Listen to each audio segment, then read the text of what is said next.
Welcome to Positive Philter with your host, Philip Wilkerson, a podcast that focuses on friends, family, health, and career, with a little self-help along the way. Please join me in this journey for self-improvement, and I hope what I have to share will make you a better person, thus making the world a better place. I hope you enjoy the show. I hope you enjoy the show.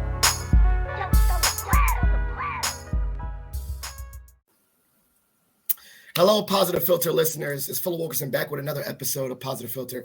I'm joined by a special guest. Everyone's a special guest. I'm joined by Jeremy Schifeling. I met this gentleman as within NACE, the National Association of Colleges and Employers. If you know me, I work in higher ed, and he came on and just blew my mind away with his knowledge on LinkedIn. I like to say I'm a LinkedIn pro myself, but I was like, wow, it's just the tip of the iceberg of my knowledge that what he knows. He just knows so much about this platform and particularly technology and career development. So I was like, I have to have you on the pod. I didn't even hesitate. I reached out. To respect his time, we're just going to get right into the topic, but I'll also give him an opportunity to introduce himself. So Jeremy, just introduce yourself to the listeners real quick. Yeah, absolutely. So first of all, thanks so much for having me on, Philip. Thanks everyone for listening. And just by way of introduction, I'm a former kindergarten teacher turned tech guy. I work out here in Silicon Valley. And along the way, I've had a chance to work in LinkedIn, work on some AI projects. And so I've been really lucky to see how all of this stuff is made. And I want to help job seekers make the most of it. All right. So, I went down the rabbit hole a long time ago. Not rabbit hole. I realized that I had a LinkedIn profile since like 2008. And then I really actively started using it about 5 years ago. When did you kind of start using it for yourself, LinkedIn? It's been around for a minute, but it's gained a lot of popularity recently. Yeah, so here's the big thing. When I went to work for LinkedIn in 2012, I absolutely had a terrible profile because I thought it didn't matter. LinkedIn was like the boring social network. It wasn't Facebook, it wasn't Instagram, it wasn't TikTok. And then here's what I saw at LinkedIn. Even though it may be boring for us as individuals, for recruiters, it is a gold mine. It is the one place in the world where you can find all the professional talent in one place. And so what that means is, if you don't have a great profile, you're missing out because the recruiters who are searching for your talent every day just can't find you. So for no other reason than you want to have access to opportunity, LinkedIn is the place to be. And so you said you started, did you create your first profile when you started working for them in 12? Yeah, I think like many grad students, I had a very rudimentary one because some career coach said, you got to have one. That being said, I think all the stuff that I was investing in my resume, where I was making my bullet points great and I had great keywords, I realized didn't make a lot of difference if no recruiter could see that resume because it was sitting on my hard drive. And so the simplest thing I did, and this is my recommendation to your audience, is if you have a great resume gathering digital dust on your computer, just take all that goodness and put it on LinkedIn. It's not rocket science. It's not hard. Just get credit for the stuff that's really important about you in the most important place. So as you started in 2012 and started diving in, I forgot to ask, what was your role there, and how did that concurrently, while you started working there, influence your learning and growth and learning about the platform itself? Yeah, so I think the big thing is I was leading marketing for the education team, which meant that I was working with students, recent grads, alums, higher education professionals like yourself, Philip. And one of the things that I realized is even though these are the people who use LinkedIn the least compared to CEOs and recruiters, they're the ones who need LinkedIn the most because LinkedIn has a good chance to break in, get your foot in the door, build a brand new career. And so I think the biggest opportunity out there is if you're listening to this as a student or a career changer or someone who's just trying to find your place in the world, just know that LinkedIn is where you should be building that brand because that's where the world of talent seekers, aka recruiters, is looking. And so while you were doing that, as you were growing in the technology, what are some of the things that you hear that people say when they're a little resistant? Like maybe I'm not good at social media, I'm not good at technology. What are some things when people are developing their profile that you hear, not as excuses, quite frankly? Yeah, for sure. I think it's a lot of what you just said. So it's like, oh man, I'm not going to be able to come up with some fancy meme and go viral and blah, blah, blah. And here's the reality. LinkedIn is the least social of all the social networks. You can read the feed, you can comment on stuff, but it's not exactly a place where, the next big dance trend is launching like TikTok. So you don't need to be good at any of that stuff. It's basic blocking and tackling. Here's the job that I want. Here are the skills that I have. Here's why I would be great for you. If you can spell that out on your profile, you're 90% of the way there. The other big thing is, oh, I'm so nervous about social media. We've heard all these terrible stories in the last decade about, people having jobs and careers ruined because people found shady pictures on their profiles and all this stuff. And again, because LinkedIn is so lame, no one's going there to post party pictures. No one's going there to incriminate anyone. It's actually a pretty well-lit, kind of nice place to be compared to the toxic sewer that is most of social media. So if you're freaked out by the technology or if you're freaked out by the social media culture, just know LinkedIn isn't like that. Now, I'm just going to quick pivot. The executive director of George Mason Career Services, Saskia Campbell, was like, guys, you have to get on ChatGPT and learn it as career advisors. And then just coincidentally, your book, she was like, you have to read this. So can you talk about where did this book start? Where did this development of actually making the book Career Coach GPT start? Yeah, so I think the big insight for me is that both as a job seeker and then later as a career coach, I saw that coaching matters. So like what you do, Philip, is amazing. I don't think AI will ever replace that. But here's the reality. The vast majority of people, if you're not in school, don't have access to a career coach. If you're looking for work, chances are you don't have $100, $500, $1,000 to shell out to hire a great coach. And so now what do? You're on your own. You're feeling stuck. And I think the next best thing, and this is why I'm so bullish on AI, is that if you can use it the right way, it can basically serve as a little bit of a nudge, a little bit of a coach when you need it most. As an example, if you just have no idea what to do with your life and you're feeling like, what's my North Star? What am I going to do? You can literally go to ChatGPT and say, hey, here's who I am. I'm passionate about sustainability. I want to take on the climate crisis. I'm good at data analytics. What are some job titles that are open to me? And all of a sudden, you're going to see all this stuff on the screen. Climate change analyst, environmental forecaster, whatever it is. All these jobs you may never have heard of that are actually a perfect fit for who you are and what you love doing. And just like that, you're off the schneid and you're moving in the right direction. And so the real power of AI is not to write your resume for you or to replace coaches, but to get you unstuck when you're feeling incredibly tied down as a job seeker. So what was the development? Like when did you start writing this book and tinkering? And on the flip side, I love learning the journey. When did you start tinkering with ChatGPT for yourself? Yeah, so I'm really lucky. So I work at Khan Academy. And as a result, back in October of 2022, before ChatGPT had even launched, my boss, Sal Khan, had come to me and said, Jeremy, I just had a chat with Sam Altman over at OpenAI. No one knew who he was at that point. Obviously, he's very famous now. And he had showed Sal a sort of demo model of ChatGPT. And then I was like, okay, this is probably pretty cool, but who cares? It's not going to do much. And then I started using it for the first time. And my mind was blown. I was like, this is going to change everything. And so my first thought went to not just education, helping out students, helping with tutoring, but also helping job seekers. Again, helping them get unstuck when there are no other resources available. And that's when the idea of the book first came to mind. Now, ChatGPT is very prompt-based, right?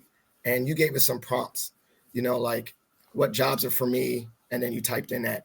So how did you tinker with those prompts? Because I see the illustrations and some suggestions, I love learning the process of people that tinker. I'm a tinkerer myself. How did you start typing you just said, I'm gonna just ask questions and just see what happens? Or did just tell us a little bit about that process of developing prompts? I was going to say, if I have any superpower, and I'm terrible at most things, you can ask my wife about that. But the one thing that I'm not afraid to do is just to be curious, just to get my hands dirty. The kind of thing that I always told my kindergartners back in the day, if you want to learn something, you got to just dive in. And so I know a lot of people are feeling nervous about AI. I don't know, it feels scary, it feels daunting. But I just said, hey, what should I do with my life? Pretending to be a job seeker. And it gave me a really bad response. It was like, find meaning, seek change, like all these platitudes. So I was like, okay, that doesn't work. Then I said, what should I do with my life if I have an education major and I work in marketing? And then it started to get more specific. And I realized there's a very strong correlation between inputs and outputs. Garbage in equals garbage out. But if you're specific about who you are and what you want, you're going to get way better outputs. And that's really the essence of using it well, You don't have to have fancy techniques or become a prompt engineer. Just get really specific about what you want to achieve, and the tool will give you so many creative ideas to get you unstuck. I think that's the really incredible thing, is unlike most AI, most robotic stuff that feels very sort of linear and uninspired, these generative AIs can think outside the box in a way that we even as humans can't always do. And they can show you what's possible beyond your imagination. I love it. And also, like, bringing in your cool people, I'm as a mad scientist, who are some of the people that you tested these, this book on, like you say, I'm about to write this book on Chat GPT. Who were some of the people that you're prototyping with? Yeah, so here's the lucky thing. Because I work with a bunch of universities around the world, and I'm always doing these workshops on how to use LinkedIn or how to use AI now, I would have students who would come to me with stuff that I had never even heard of. They said, I'm a zoological engineer and I'm trying to get a PhD and I want to work in academia. I don't know anything about that. But I could just see, because we were doing it together in real time, that because ChatGPT is trained on so much data, more than any human coach can ever know, as a coach, I had superpowers all of a sudden. I could basically be responsive to that student in real time saying, hey, have you thought about these jobs? Have you thought about these keywords? What about these interview questions? And all of a sudden, I was expert level. It's kind of like, I forget what that movie was called, where the guy takes a pill and he becomes a super genius. Boundless or something. Limitless, yes. All of a sudden, as a coach, I was limitless because I was no longer bound by what I had experienced personally. I also had this incredible super genius on the side who could help me take it to the next level. Now, on the flip side, I work in higher ed, and obviously the return of investment or, the value add of going to college in person is person-to-person interaction. And so I think the scary part is when we think about AI, we think about replacement. Yes. So career coach, how do we, as career coaches or higher ed professionals, stay relevant and not get replaced by the machine? Yeah. And I think that the very best quote that I've heard in the past year is that AI is not going to take your job, but someone who knows AI might. Because think about it this way. Imagine the years 2000, and you're considering hiring a career coach or any kind of knowledge worker. One person is great at coaching, but knows nothing about the internet, nothing about Microsoft Office. The other person is competent at those two things. Of course, you're going to hire that latter person because they have the skills that are required today. And so I think in a couple of years, AI fluency is going to be on the same level as, can you use Microsoft Word? Can you use the internet? So I think it's incumbent upon every coach to learn these, not because they're going to replace us, but because they're going to become table stakes in our profession, just like they will for every profession. I love it. I think, yeah. Oh, sorry, go ahead. And the other thing is like, why are we coaches? Like, we could obviously make more money doing other stuff, right? We could be investment bankers or data scientists or whatever. We're coaches because at the end of the day, we want to help people. And if we can help people more powerfully, more deeply than we could a year ago, thanks to these tools, I think it would be doing our clients a disservice to stick our head in the sand and say, I don't want to know about them. So whether it's from a self-preservation standpoint or supporting your client standpoint, I think all indications say, let's at least learn about these tools. I love it. I'm sorry, I didn't mean to cut you off. I was thinking, like, when you said, I love AI fluency, do you think there's going to be like a, put on your predictive hat, you think there's going to be like you get like a credential in it, people say like, I'm, credentialed in Microsoft Office and a testing. Do you think there's going to be something like that? Yeah, it's an interesting question, because if there was like one specific tool, like there's like a Salesforce credential, and you can say, hey, I'm Salesforce certified, that would make sense. Mm-hmm. However, it's already clear in just the first year, there's not going to be one tool, there's going to be 101 tools, right? There's going to be ChatGPT and Bard and Microsoft Copilot and everything else that's about to be invented. And so I think it's going to be more like word processing skills or internet skills, where you just have to understand the general idea. How do I do prompts the right way? What are the best techniques to get the best outputs? And I think it's going to be less about the certificate and more about that it's going to be super clear that the people who know how to use these tools right are going to get more done in less time and serve their clients better. And because that's going to win out in the marketplace, it's not going to be so much of did you pass the AI test as can you apply them in the real world, because the results will speak for themselves. Now, as you preach the good word of AI and LinkedIn, to a variety of audiences, what audiences have been the most receptive to your sharing of these ideas in AI, and which audiences have been a little bit resistant? Yeah, so I don't think it's necessarily like students versus coaches versus anyone else. I think it's more about the folks who are worried about the dark side of AI. And so I do want to call out a couple things here because it's worth considering. I think the first thing is the idea that, it's so tempting, especially for students who are time starved and trying to get a lot done, to say, hey, just have AI write my resume or write my LinkedIn profile. And we all know already from these stories about hallucinations that if you just copy and paste something out of AI, it's not going to sound like you, it's not going to have all of your virtues, and it's probably going to have some bogus stuff in there that's going to get you in trouble. So first of all, don't do that. I think the best use of these tools is to figure out how can I take the best of me, my style, my tone, my accomplishments, and then take it to the next level with some AI feedback. I think that's the best use.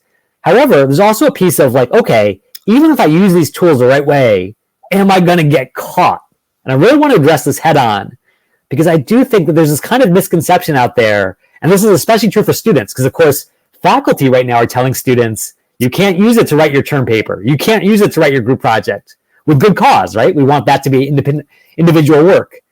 But the reality is there is no recruiter in the world that is trying to catch you using ChatGPT on your resume or LinkedIn because think about their incentives. They need to find someone who doesn't just have a good resume, but who can actually be really good in this job. And guess what? A lot of jobs already are expecting you to be able to use AI.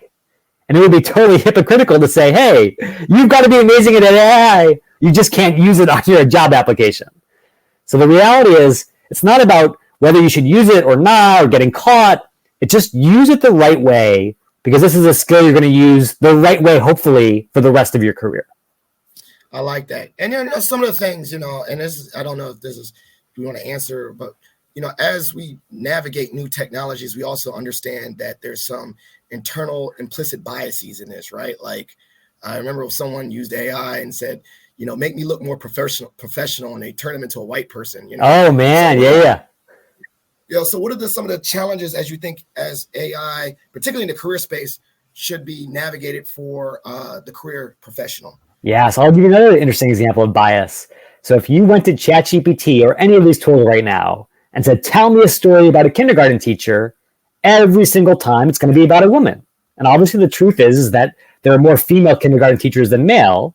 And because ChatGPT is us, it draws on our own data, that's what it assumes to be true about the world.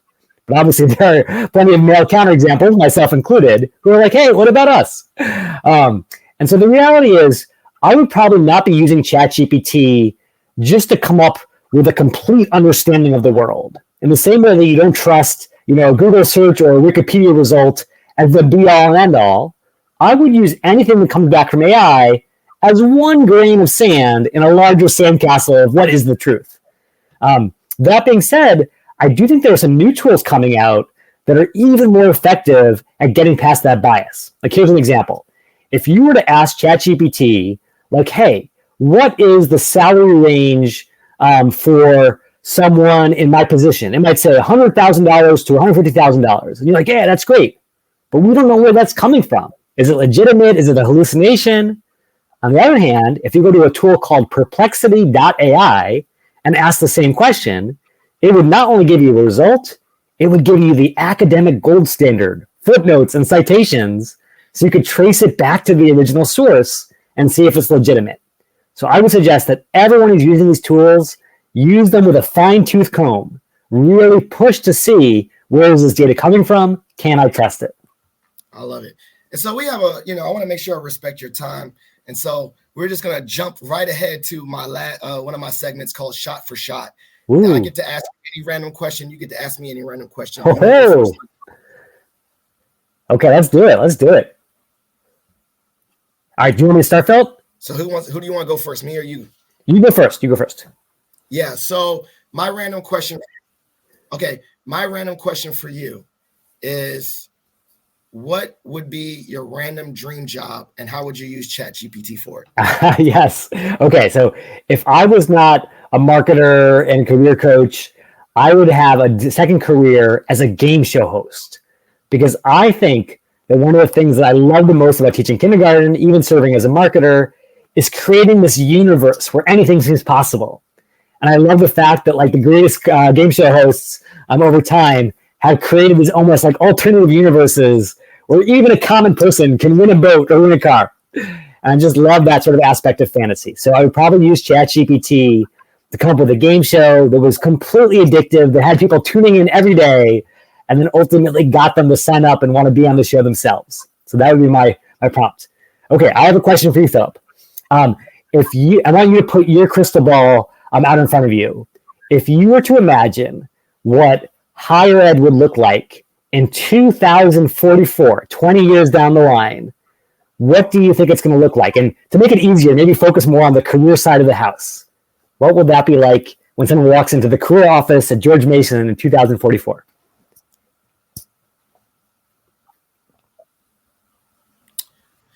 So if I heard you, if I had a crystal ball and looked at the future of education, ideally, hopefully, brick and mortar is still a thing, right? I think as we navigate, you can get your whole degree online, but there's nothing like the brick and mortar, the face-to-face communication, the sports, the other student activities, leadership. So I think that in my crystal ball, maybe, I don't know, maybe it'd still be like the Matrix where you go like, just like, fast track and learn something, like plug your brain in and learn a whole topic real fast. But maybe it's still in a hub. Like you still have like you have to go somewhere to do it, and you still have to meet other students and people your age and still have sports. But maybe it's just easier to learn. Like maybe it doesn't take you 4 years to learn something. Like you can condense or truncate your learning into like 1 year, so that maybe in the 4 years that you're there, you learn 4 degrees or something like that. Hopefully for my job, it doesn't go away. We still need institutions to learn in community, right? Like community is important. Community, the networking aspect of college is not understated, right? Like the relationship building. So hopefully that doesn't take our job. But I think learning is going to be, like you said, it's accelerated, right? So we might accelerate the learning process. It might not take 4 years. It might be way faster to learn and get a degree. So that's my prediction. Still physical buildings, shorter degrees. Okay. I love that. Especially because I do think, even looking at AI today, it's great at facts, but the relationship piece is so critical. So I think you nailed it, Philip. So this is the part of the show called Shout Outs and Plugs. And so this is a way for the listeners to follow up with you. So shout outs, anything that you want the listeners shout outs, anyone you want to show love to, and then plugs, anything that the listeners should follow up on. Similar, like I'll put the book show note in the show notes so they can follow up, but the stage is set. Shout outs and plugs. Okay. So my first shout out is to my own personal career coach, Steve Dalton. When I was in grad school, I was really struggling to find my path because I was a former kindergarten teacher and I wanted to stay engaged in education, but I didn't know how to do that in any kind of sustainable way. And there was this career coach at Duke University who was writing this new book called The 2-Hour Job Search, but it wasn't ready to be published, and I needed some information now. Steve was kind enough to take me under his wing and make me the guinea pig for 2-Hour Job Search. And that helped me discover all of these awesome pathways, including Khan Academy, where I work today. So big shout out to Steve Dalton. And my plug is, if you haven't read his book, read 2-Hour Job Search, because it is awesome. And it is a great way, even for introverts, to find amazing opportunities out there in the world. All right. Well, I'm going to plug you too. Make sure that you get Jeremy's book. It's called Expensive Slashed Out. So I don't know if that's still, you have to search it, but Career Coach GPT. So make sure that you get that. I'll put that in the show notes as well. I'm definitely going to be in conversation and ping you every now and then when I crank this book. I actually coincidentally just had it on my desk today. So I will get it read. It's one of my to-do list items for 2024. Positive Filter listeners, this has been a great episode. Thank you for listening. As you know, every episode is dedicated to the memory of my late father-in-law, Jeff Kirsch. So please consider donating to the Jeff Kirsch Anti-Hunger Fund. Please give this show a like, a subscribe, elevate the presence of this podcast. Please follow it with Jeremy. Thank you so much and have a good day. Thank you for listening to Positive Filter, a podcast that focuses on family, friends, career, with a little self-help along the way. If you enjoyed this podcast, please share it with your family and friends, and like the Facebook page, Spreading Positivity Movement. Thanks for listening.